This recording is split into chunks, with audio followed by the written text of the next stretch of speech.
Hey everybody, thanks for joining us. This is Trygve. This is our last busy webinar of the year. We're going to be talking about digital trends for 2018. I have a special super secret guest star that is joining us today. So we're going to give this a little bit of time to let everybody who is joining log in and catch up. So hopefully everybody is enjoying today, which is day 8 of Hanukkah, and soon to be the end of the Christmas shopping season. So fortunately, I think I have all of my Christmas shopping done. My mother called me this weekend and asked if she could babysit my son. So, well, she didn't ask if she babysit. She said, do you need me to babysit so you and my wife can go shopping? And I looked at my phone with the Amazon on it, and I didn't really understand what she meant by that, because I had just done all my shopping sitting blindly. So anyway, for those of you who are just joining us, again, this is the last busy webinar of the year. Looks like our attendance is sort of jumping. So I'm hanging out just for a minute to let everybody catch up. We're probably going to get started in about 2 more minutes. So if you guys just want to hold on, we will be starting very quickly. Oh, yeah. Hey. Hi, everybody. It's Dave as well, and wanted to underscore that you are welcome to ask questions during today's event. In order to do that, follow the link on the homepage or on the event page that you received an email to the 140 some folks that registered. Thank you so much for doing so. And for those folks that have, you received an email with a link to a page, and that link includes the Google chat window. We'll be monitoring that chat as we go through. So again, just go to the BizzyWeb event page and click on the link that says YouTube Live link or YouTube Live window, and then you'll be able to click in the live chat. And Sparkle Couture by Chloe, welcome, and thank you for asking or for noting in. Anyone else, if you wouldn't mind, just let us know where you're from so that we can give you a quick shout out. And we're super excited to talk about trends and get you ready for 2018. And I'm super excited that you're here, because I can't ever get the chat part to work like you can. So, see? Hooray! And cat's out of the bag. Dave is our super secret special guest. So, yeah, baby. This should be fun. Looks like our attendance isn't really jumping up. It's kind of staying steady. So we'll give it another little bit and get started. Dave, how are you this holiday season? Fantastic. Everything's going well. Finally have all of my shopping done, and it looks like it's going to be a fantastic 2018. So we're excited to get rolling into it. So which are you on Santa's good list or Santa's naughty list this year? You know, I think it all comes down to how well my presents are going to be received. So I think the kids are set. I need to make sure that my wife's gifts all arrive from Amazon. So I've been watching the deliveries like a hawk. Right. Yeah. I, for one, I'm very excited. We have somebody staying with us who's really into vintage concert T-shirts. So, and she's really into, good old bands like Weezer and Nirvana and stuff like that. So I got her a vintage Nirvana T-shirt. But sweet. I also found a vintage Britney Spears T-shirt, which she's super gonna hate. So that's obviously gonna be her first gift to see, just to make her feel bad. So, cool. Anyways, we're gonna go ahead and get started. Yeah. So, Dave, thanks for joining me today. And absolutely, thank you, and hello to NFR Communications and Anel. So thank you to all 3 folks that have commented so far. You are the technical elite in today's event. Way to go, guys. Who was the 3rd? Anel. Anel? Anel, A-N-E-L. Right, the Couture by Anel?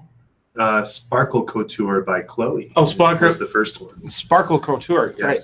Yes. Because when you think Sparkle Couture, the 2 people that come immediately to mind is Dave and Trygve. Right, exactly. So well, thanks for joining us anyway. So, and we appreciate the time that you're giving us. And by the way, as just an administrative note, I've got my contact information on there. If any of this you have questions about later, are concerned about, or if we just roll over way too fast and you'd like some more information about, feel free and reach out to me. In addition to that, I will be publishing this to our YouTube channel so that you can share with anybody that you would like, or if you'd just like to review it, or it is available for wrapping on a flash drive for the holiday season. So if you're really short on gifts, why not give a gift of Dave and Trygve this holiday season? I can almost hear Jen in the next room rolling her eyes and laughing. Pretty sure she is. Yeah, yes. Exactly. So what do we do here at BizzyWeb, Dave? Well, since this is my audience, and why don't they hear your version of this? What do we do here, Dave? So BizzyWeb is a digital marketing agency. What that means is we help our clients generate new leads and better results using all the bits and bytes available to us. So whether that's email marketing, inbound marketing using tools like HubSpot, WordPress-powered web design, or content writing and advertising, we do all of those things, and we really serve as the one-stop shop for our clients. And for most of our clients, they're either considering hiring someone inside of a digital marketing role. They usually already have a marketer, but they're looking to expand in digital marketing. They either do that or they hire BizzyWeb to handle all of that for them, because they get so much more for their money with us than they would by just hiring a single person. Couldn't have said it better myself. I know. So here's what we're going to do. I've got a couple of things to talk about that we want to talk about today that are new for 2018. We're going to talk about the flattening of marketing, how the waterfall effect of marketing is not really the way to go now, and how continual improvement and continuing to reevaluate your marketing all the time is going to create a much higher growth strategy for you. Then we'll talk a little bit about something that I really think is fascinating, which is big data mining. And we'll go into some examples of that and why this is relevant. It's not something for everybody, but it's really fascinating for the right people. We're going to talk about how video needs to be absolutely a critical part of your business this year in 2018. Then we're going to talk about artificial intelligence and go through some of that and explain a little bit about how the landscape is working there. And then finally, something that, as I was researching this, I found to be particularly creepy, which is the advent of voice marketing and the effort that people are going to have to put forward into voice marketing this year. So there's obviously more. Obviously, no matter who you ask, you're going to get any number of opinions. But this is the general consensus of the 5 big things that we are looking at for our clientele this year, and things that we are pivoting our business to make sure that we are still staying on the cusp of getting our clients the most amount of return for their investment. So first, I wanted to talk about flat marketing. This is something that we are adopting here at BizzyWeb, so it's important. It's important for us. So let's do this in 2 ways. I'll talk about the old way of marketing, and then Dave, how about you can talk about how we're going to change this. So here is sort of the 4-part plan of how a year ago people would come into us. They'd say, well, I need a website. I need to grow my business. And we'd say, okay, great. First thing, let's figure out what exactly we're going to do. We'll sit down with you. We'll do some market research. We'll analyze your competitors and figure out what keywords are right for you. Then after that, we'll build out a sitemap. We'll do some wireframing. We'll create some calls to action. We'll coordinate that with our client to see, hey, is this something that makes you feel great? Is this something that you like? And if they say yes, then we move into stage 3, which is building. Producing it, hosting it, creating the databases, making sure that everything works, making sure the user interface is as valuable as possible. Then, just like any good store, you can't just have a really amazing store and not have anybody come into it. Then we shift into doing it again, but through promotion. So we do the online marketing plan, which lays out what exactly you want to do. We work on SEO, we work on page optimization, growing the audience for our business, setting up social media channels, sending out emails. Ultimately, what we want to do is focus on what exactly is the goal that our clients have and how can we get there. And usually what we end up doing is reverse engineering a scenario that gets there. This is how we've done business for a long time. It's done us very well, and the trouble is we are going to have to start to get away from it, which is why we wanted to talk about it today, because it's important for everybody to get away from it. So the way that we're going to be changing is moving to what's known more as a growth-driven design model. So Dave, do you want to explain the graphic we've got on here? This should be... Sure. And so what Trygve was just mentioning is, really a process-driven kind of, you plan it and then you follow the plan kind of a model. And that's been fantastic for years. But what we're finding with so many of our clients now is that things change almost as soon as marketing programs launch. So in particular with website design, one of the things that we're guiding most of our clients through now is a process of continual improvement. If you see on the screen right now, typically along the bottom line, you would build a website and then you would be, everybody loves the website for a little while. You get a big SEO bump because you've got all brand new content and pages. And then that might last you a year and a half to 2 years until there's some hot new technology, or you're just sick of looking at the website and you think that it could be so much better because your competition has come up with something different, whatever. There's a 3-month redesign, and then boom, you move up to website number 2, right? Same thing happens over the following year and a half to 2 years, and then boom, you redesign again. The problem with that is that all of the space that you see in the dotted area on that 1.5 to 2 years, your website is continually getting less and less effective. So what we do in growth-driven design is we're constantly updating that website. What you do inside of a growth-driven design program is you literally set up goals and hypotheses that you're trying to prove or disprove in your marketing. So 1 month might include the need to improve the response rates on a specific landing page. Next month might include taking that landing page and making sure that the conversion rate goes up specifically on that click. And so you're constantly improving things, and you wind up with a website that gets redesigned or improved every single month. And that's a very different model than the way you used to go. And you can see why it would be much more effective for traditional folks or for new version folks for the growth-driven design side than it would be in traditional design. Hopefully that kind of overviews it. Yeah. So what are some of the things that for those people who want to try and do it themselves and want to follow this model? What are some of the challenges that they might face? The big challenge in trying to DIY growth-driven design is that you need to be very clear on your measurement, and you need to be forming and solving hypotheses constantly. So a lot of times people will just create a website, and especially if you're in a business that's very busy on the sales and lead generation side, there's just so much going on that you don't set aside time to do what you know you should do, but that's not urgent. Sure. And even on the most elementary level, if you haven't added anything or changed anything to your website in the last, typically we say year, but boy, that's even down to a couple of months now. What does that do for a business in comparison to a growth-driven design site? It's very different, and it really respects the way Google and the rest of the search algorithms and social integration algorithms work. You need to have recent content that's continuously updated in order to rank well for the phrases that people would search when they're interested in working with you.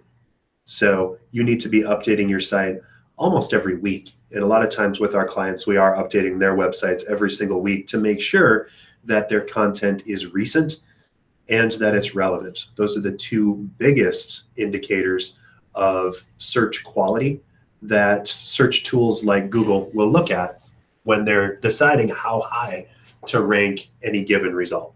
Sure. And the kicker to all of this is that the graph here that I think is particularly relevant is the idea of impact versus time. You, statistically speaking, if you're selling a retail product under about $50, the book will tell you that you generally have less than 10 seconds to get people to see what they want, make an evaluative decision, and purchase.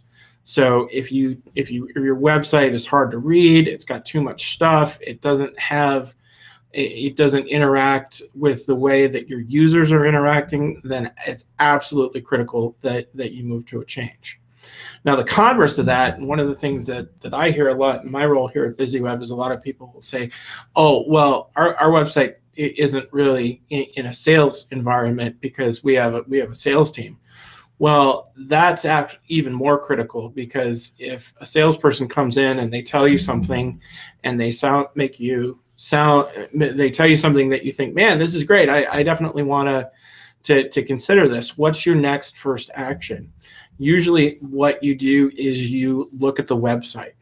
And if the website hasn't been updated, it's old, it's got bad content on it, it doesn't get you to where you want to go in that less than 10 seconds area, then you're not going to call that salesperson back. So even if you're not selling things via the internet, your website needs to be a validator for your sales team so that they know exactly where they're going and how they're going to get there, and so that the website actually validates what people are going to buy from.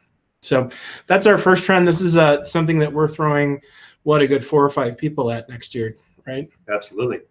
To offer to our clients. And if this is something you're interested in, I know we're going to have a number of webinars on this, and we're certainly going to report back our progress as the years go on. So second thing is something that I sort of stumbled over this year, and thanks to a number of different factors, and that's the idea of big data mining for marketing. So when you are defining what your ideal customer is, typically there are location issues, there are gender issues, socioeconomic issues, and when you're creating that persona of what exactly is that ideal buyer, it's usually, something, for example, like a male between the ages of 40 and 50 that live within a 50-mile radius of our audience. So what big data offers you is the opportunity through all of those like joke-a-day websites where people give out their information, gives you the opportunity to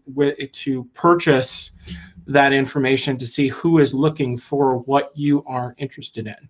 So for instance, we have a client in a metro area in the southern United States who is based in home security.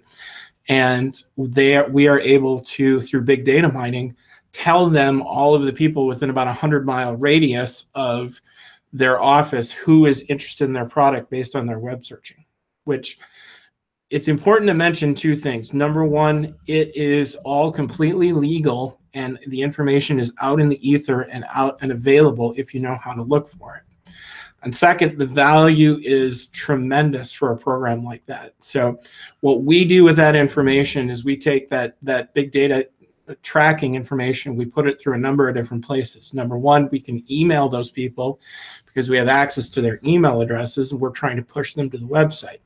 Next, we're also pushing all of our pay-per-click marketing towards them and only them, which means that the amount of people that are looking at our ads we know are exclusively the people that we want to see them, which means that our conversion rate jumps up tens of percentage points. Generally, a good conversion rate for a pay-per-click campaign is anywhere from 3 to 8%.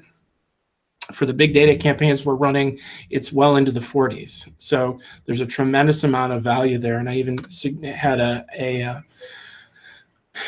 example. This is a hypothetical example. This isn't our client, but this is somebody that we've certainly spoken to. So what their project was having a they wanted to get 30 new buyers over 60 days and get people who were interested in finding a new car. So by utilizing this information, and this was a dealership in North Dakota, they were able to get over 900 new shoppers in the door. They were able to get 518 people come in based on the digital goals. But at the end of the day, really what they got was 45 new sales. So they actually got 150% of their goal.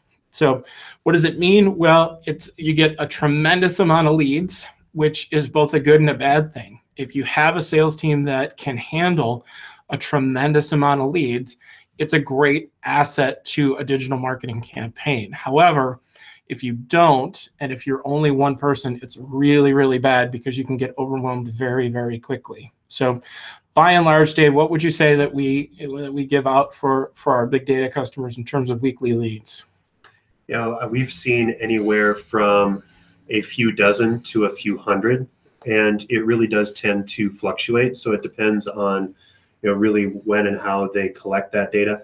But unless you're prepared to receive well-qualified leads in the several dozen to hundreds numbers, big data is a fantastic thing, or could be kind of petrifying. So I think the key phrase that you use there is well qualified. yes. You know, in any salesperson's job, a good 65 to 70% of the people they're going to be talking to aren't going to be a good fit.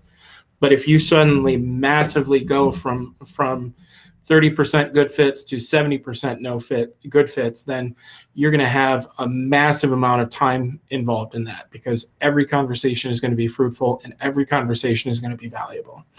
So you need to make sure that you have the sales staff that can handle those kind of things. But ultimately, really what you get is you get better buyers. So this is something that we've run a couple of pilot programs on here at BizzyWeb for a number of different clients around the country, and it's really fantastic if you can handle it.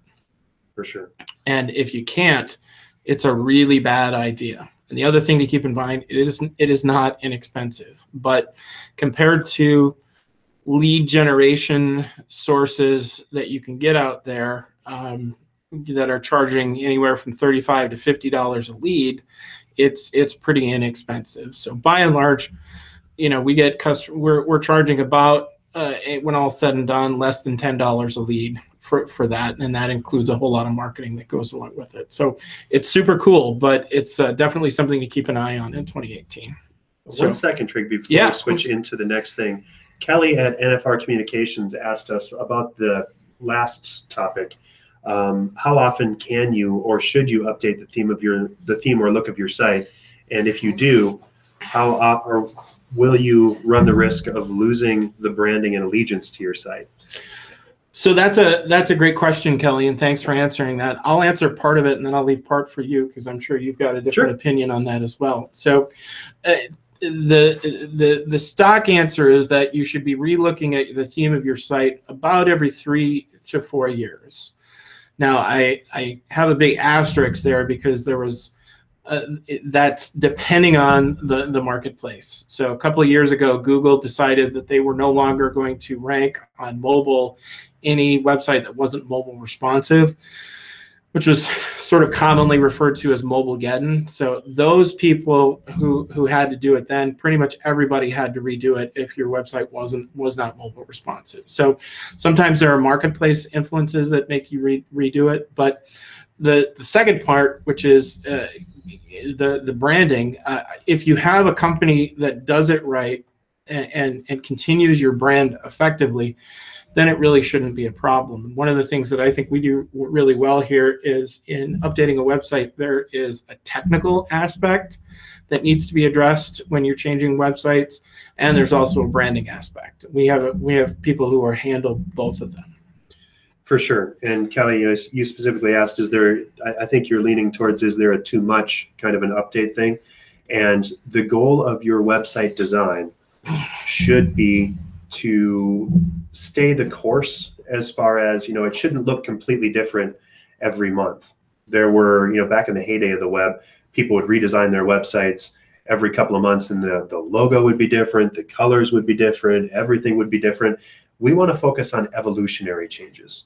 And so, especially in growth-driven design, what you'll see is we're going to increase the click-throughs or the calls to action on the website. Or we're going to, of course, keep the same colors and logo, or maybe simplify and streamline, but it should definitely feel like the same place if someone has visited over time. Now, specifically for SEO, changing the design or the theme of your site, or updating it in this case, has no impact really to SEO. It certainly wouldn't hurt you. And updating the posts or the content on the website and allowing Google to re-index your site regularly is going to improve your results. So as long as it's evolutionary, you're probably fine. Thanks for your question, Kelly. Appreciate it. So, and that kind of leads into, as we're talking about branding, the next topic, which is the continued rise of video. And this is something that we've taken advantage of, hopefully to everybody's good laughter and enjoyment over the last 12 months, because I know we've had just a super amount of fun in doing it. But with all of the video integrations on all the social media channels, that there's a definite case to be made for including video marketing as part of your plan in 2018. So I know Facebook has a live feature, so you can stream live. And what's really the value in doing that, Dave? So the value of video in general is that it's so much more engaging than almost any other method of connecting. It just pops. It's built for Facebook. It's built for Instagram. It's built for, email integration. It just jumps out at you, and you can have so much fun with it without spending a ton of money now, that it's really taken the way we do things by storm. And so we've had a lot of fun. We've done a lot of stuff. This is actually my son. The Little BizzyWeb series that we did over Facebook video and YouTube was one of our highest to date as far as our engagement levels. All of our kids stood in as us and described what they thought, or play acted what they thought a day in the life of a BizzyWeb team member is. This is my favorite one of you. Yeah. This year.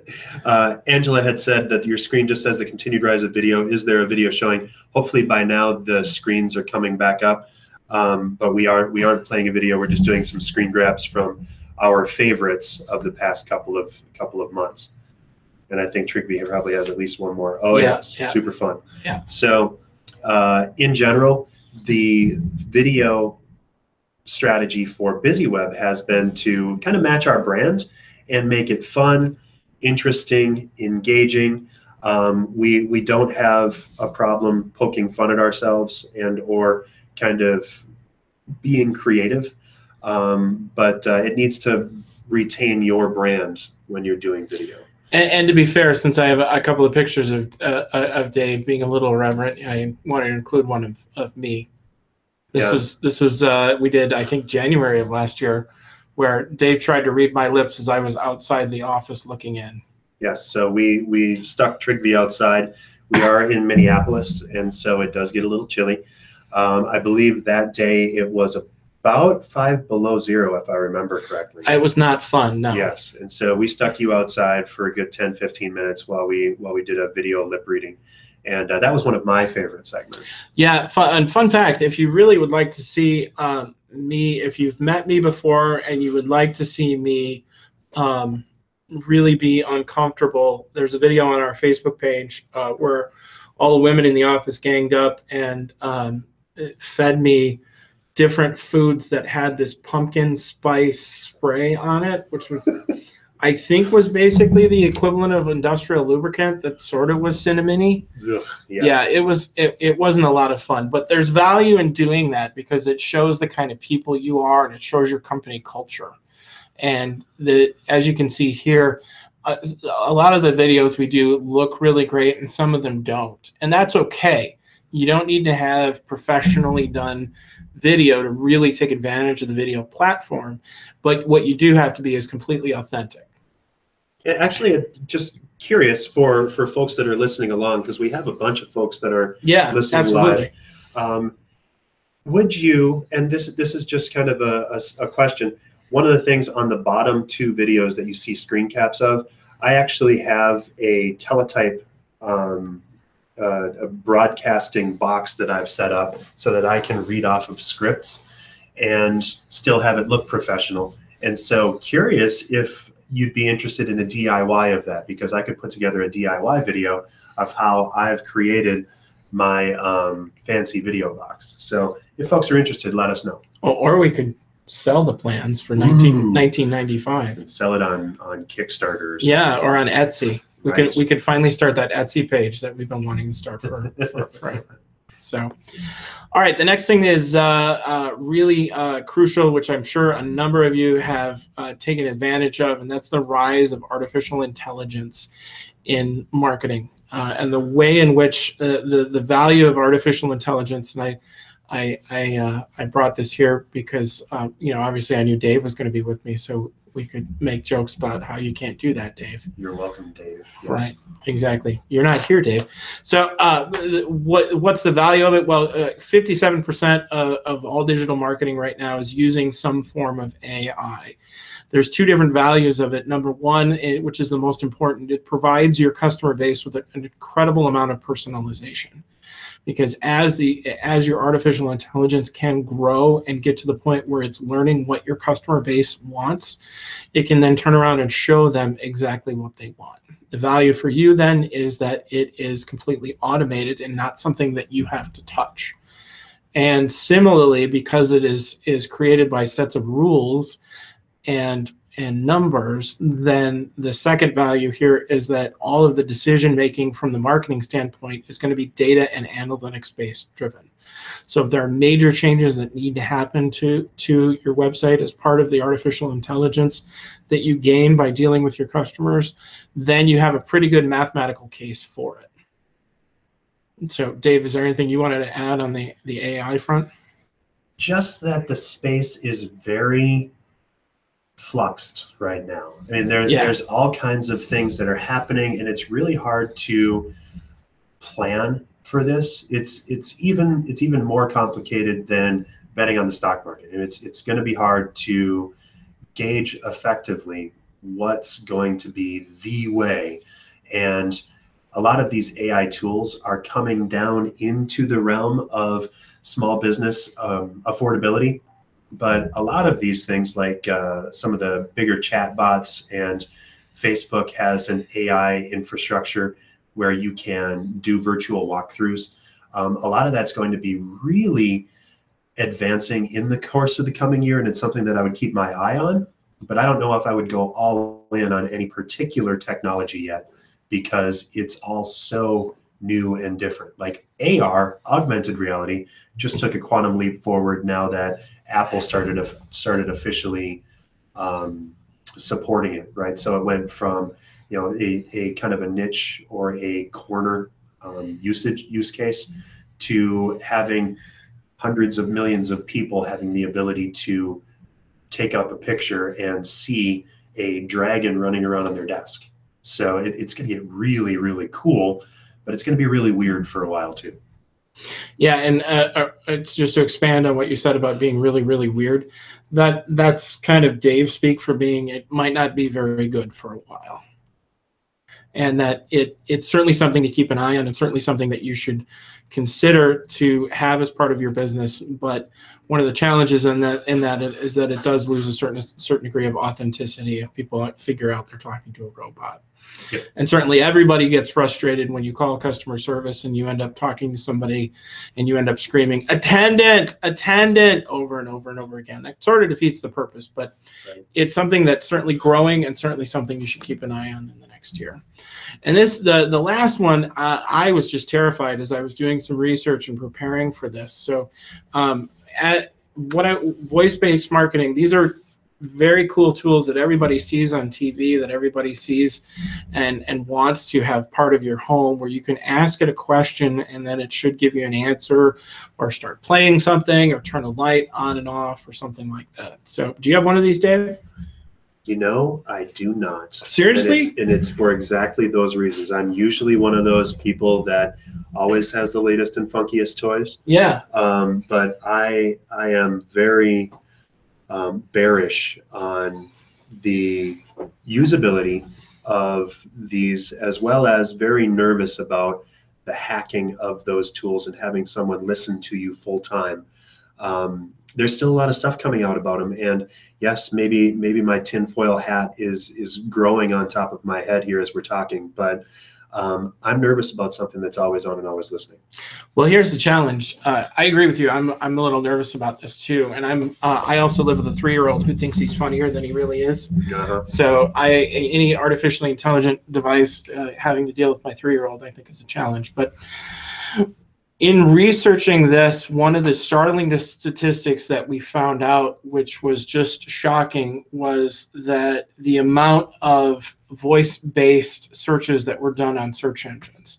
And it's high, folks. It's 20%. So in 2017, the prediction is that 20% of all searches are going to be done through a voice-based device. What that means for us in a marketing standpoint is we need to be able to have all of the websites that we build and all of the marketing efforts be focused on being able to integrate with that technology. So we don't want to have any of our clients or our businesses especially fall behind the curve and not be able to take advantage of that technology. So, right. And there are things as simple as Alexa skills that you can program your clients' Amazon Alexa to do. So you could theoretically, if you were a retailer, you could say, you know, to set up your company name here skill on Amazon or on Amazon, just say, you know, and then you give them the brief tutorial. And that might be in a video, it might be on your homepage, it might be try us on Alexa. But if you were a hefty trash bag distributor or something, you can say, just set it up so that you can order it by doing this. Or local radio stations are starting to do this now, where they're saying, you know, sign up with the 92 KQRS skill, and then all you have to do is say, hey Alexa, play the radio, and it'll play your favorite radio station. So again, it's a use case based on the utility for your clients, and the real benefit of these is if you're going to be truly top of mind to allow those tools to do something useful. There's a big difference, and this is the same for all marketing. There's a big difference between having something that's a flash in the pan and interesting versus something that's actually a useful skill, so to speak. So, or even something that'll make you money. Well, ideally, yeah. I mean, when Facebook first launched, you know, everybody's like, "Oh, dude, I got 1,000 likes on my page. Great. How many sales have you made from that page?" Oh, but you didn't understand. I got 1,000 likes. Yeah. You can have 100,000 visitors on your website, and if nobody clicks buy now, you're not making any money. So, you know, think about what the end use case is for these things. At the same time, you need to be sure that you're set up for the future, and so it's worth researching these things, especially on the voice-based stuff. But I'm still not putting one in my bedroom. Yeah, me neither. Well, besides the one I already have in your bedroom. Right. That's fine. So as we're wrapping up, I wanted to go over some of our predictions that failed miserably from last year. So things that are out, gated content is really on its way out. Gated content is something where you say, hey, just give me your email, and then all of us, and then you can look at something. There's a certain amount of that still is in play, but it's to create a better relationship with a customer and continue them along a sales journey, not just giving them something as a one and done kind of thing. Next, inauthentic content.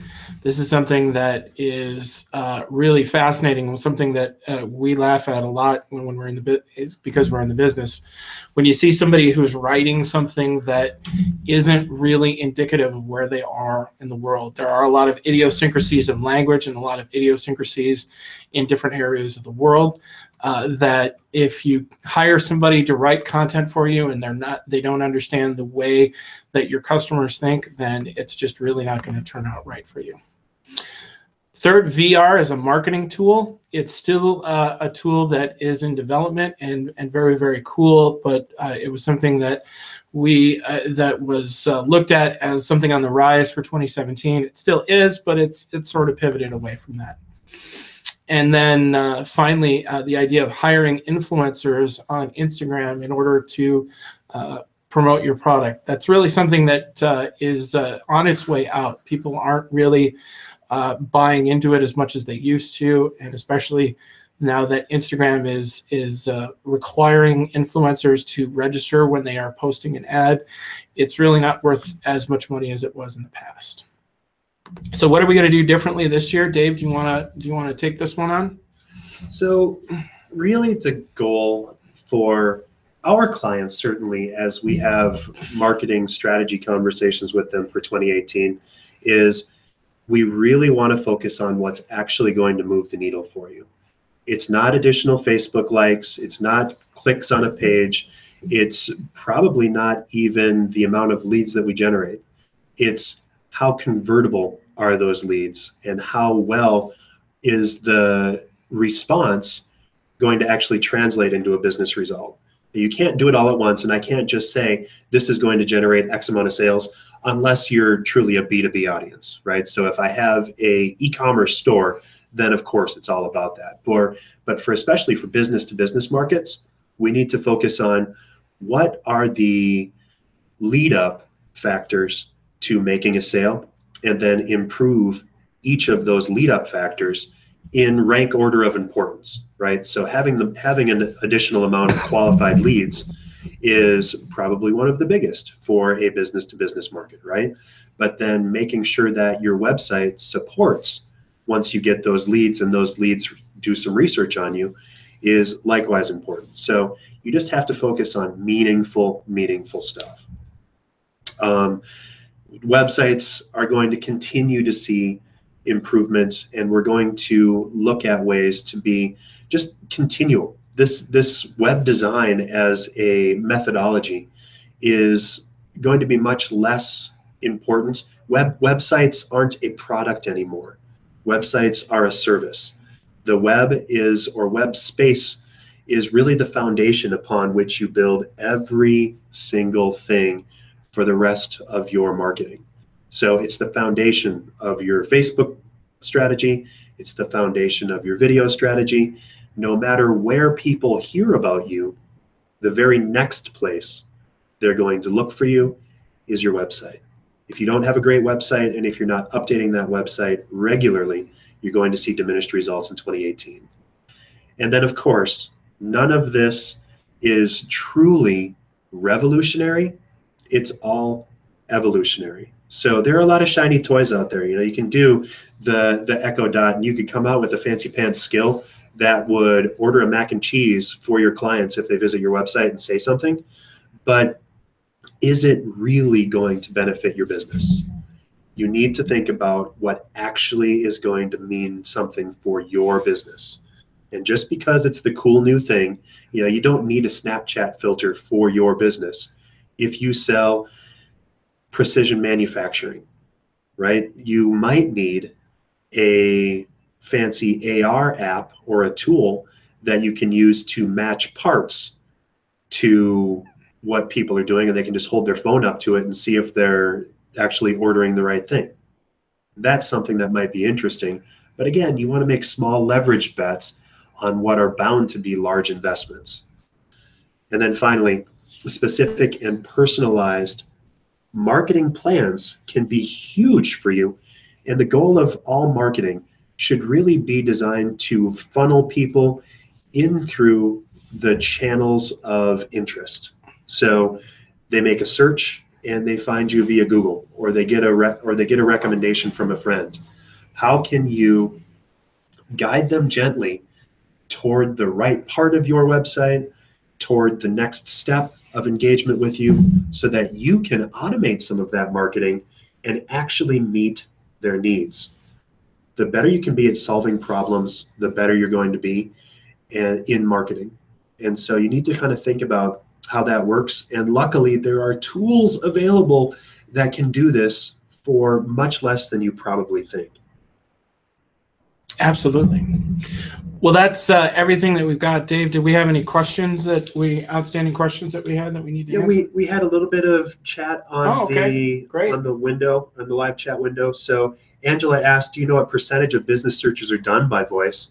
And we gave some B2C examples. And to that, I specifically answered that we really don't know. And I asked anyone that has more questions to either reach out to Trygve or myself. You have Trygve's email address on the screen right now. It's Trygve@BizzyWeb. You can also reach out to me at dave@BizzyWeb.com. And we will look up that information because we don't have it handy. And it's still coming out. Yeah, I mean, it's really, I think the difference between voice data for B2C or business to consumer, more retail oriented markets is that B2C is usually something where it is transactional. And so people will think of something and they'll ask it, and we'll give them that information, right? So that's what you kind of want to focus on. B2C is top of mind. Yeah. B2B tends to be much deeper. And so that's where I think some of the augmented reality stuff that I was talking about, where the ability to hold your phone up and have the tool on your phone actually show people how to fix said thing or order the widget that you're looking for. Apple's AR kit came out 6 months ago, and it really became viable like 2 months ago as the new iPhones came out. And we're already seeing apps from IKEA where you can just hold up your phone and place a table in the corner of your actual room and see how it looks, and just swipe to see the different colors of it and then to order. So all that's getting really interesting. And again, it's not that expensive to do. I mentioned Snapchat kind of on a negative, but Snapchat just announced that it's offering up an API so that you can make your own custom filters inside of Snaps.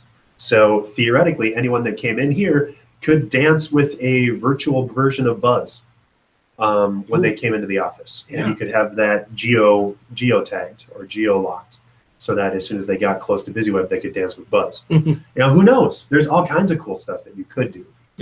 And then Chloe made the comment that there's a huge difference between marketing qualified leads and sales qualified leads where the person's already ready to buy. Absolutely. So I think that's incredibly important. For most of our clients are, of course, B2B, and so they're businesses serving other businesses. And what we're really trying to do is enhance the marketing funnel to augment sales. We're not trying to sell necessarily. No. What we're trying to do is give people the information that they need in order to trust our businesses enough, our clients' businesses enough to take the next step. And then we let marketing automation take care of the rest. And some of the things that we can do as a HubSpot partner would allow us to send them the follow-up details and data that they need in order to make a qualified purchase decision. Absolutely. So, well, thanks everybody for giving all your great comments and feedback and questions. And thanks, Dave, for joining me today. Lovely. Thank you, Trygve. And it's been a pleasure working with you in 2017. Looking forward to 2018 and beyond, of course. And directly to our fan base out there, would love more information or ideas that you have for upcoming BizzyWebinars. If you have guests that you would like to see on my Buzzcast show that I do once a month, would love to have that because we love talking with marketing and business luminaries. So if you have someone that you would recommend that we reach out to, would love to hear that. And just if you have any ideas in general about how we can better help you, that's the entire point of these webinars. Absolutely. We believe as an organization that the more we help, the better we grow. And so if there's anything we can do, we'd love to hear it. Absolutely. And until then, happy holidays. Happy holidays. And we'll see you next year. Generate buzz without getting stung. Bye.